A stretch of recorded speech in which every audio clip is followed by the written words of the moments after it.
Loyalty is one of the earliest values we're taught. From the time we're children, it's framed as a moral ideal, something that defines us, guides us, and binds us to others. We're told to be loyal to our families, our friends, our country, our employers.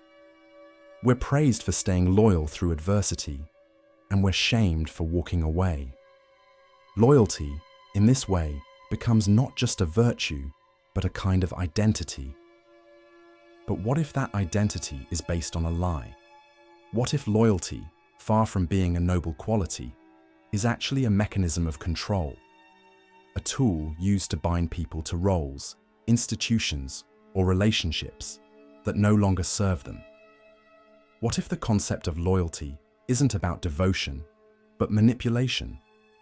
Niccolò Machiavelli, the 16th century political theorist whose name is still shorthand for cold realism and cunning, saw this more clearly than most.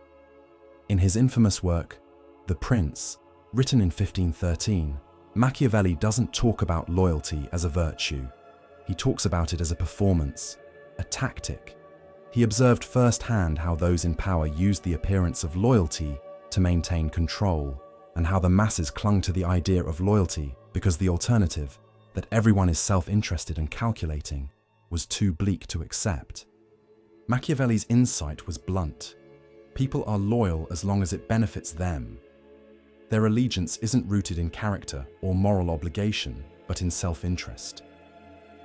It is easy to persuade people, he writes, but difficult to keep them persuaded. In other words, people will commit to you while it's useful, but the moment it isn't, their loyalty evaporates.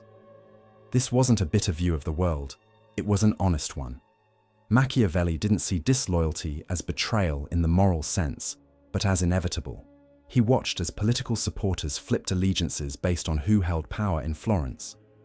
Friends became enemies, and enemies became allies, not because their principles changed, but because the conditions around them did.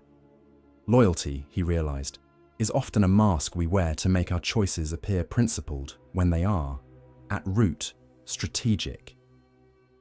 The idea that loyalty is conditional isn't radical when you look around. Business partners stay connected as long as the profits flow. Politicians abandon their supposed values when the polls shift. Friends disappear when your value to them declines. Even family ties strain when tested by crisis. And yet we continue to believe in loyalty as something sacred. Why? Because loyalty provides the illusion of certainty. It gives us a sense of security in a chaotic world. When someone says, "I'm loyal to you," what they're really offering is emotional insurance, a promise that they won't leave, even when things get tough. But in reality, that promise is only good for as long as it serves their interest. Machiavelli understood this. He warned that those who place too much faith in loyalty, who assume others will act out of devotion rather than self-interest, will be used and discarded. This insight isn't confined to politics. It holds in every arena of life. The loyal employee who gives everything to a company gets laid off when profits dip. The partner who stays faithful during good times is tempted when stress or distance enters the picture. The friend who once swore they'd be there forever ghosts you the moment your problems become inconvenient. Loyalty doesn't fail because people are evil. It fails because people calculate. And this is where manipulation enters. Those in power, be it in government, business, or personal relationships, often use the appearance of loyalty to keep others in line. Leaders demand loyalty without offering it in return. Employers expect commitment, but feel no guilt in firing loyal workers. Partners want fidelity while leaving the door open for better options. Loyalty becomes a one-way street, a tool to extract stability and obedience from others while retaining freedom for oneself. This asymmetry is not a moral failing. It's a function of power. The more leverage someone has, the more they expect loyalty from those below them, and the less they feel obligated to reciprocate.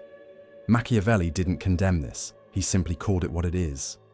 If loyalty is so fragile, so easily manipulated, why does it still hold so much power? Because the performance of loyalty matters. Machiavelli pointed out that most people are persuaded more by appearances than by substance. Everyone sees what you appear to be, he wrote. Few experience what you really are. The rituals of loyalty, the pledges, the vows, the gestures, create trust even when the underlying reality doesn't support it. That trust, however misplaced, allows groups to function. It creates order, and it gives those who understand the game a distinct advantage.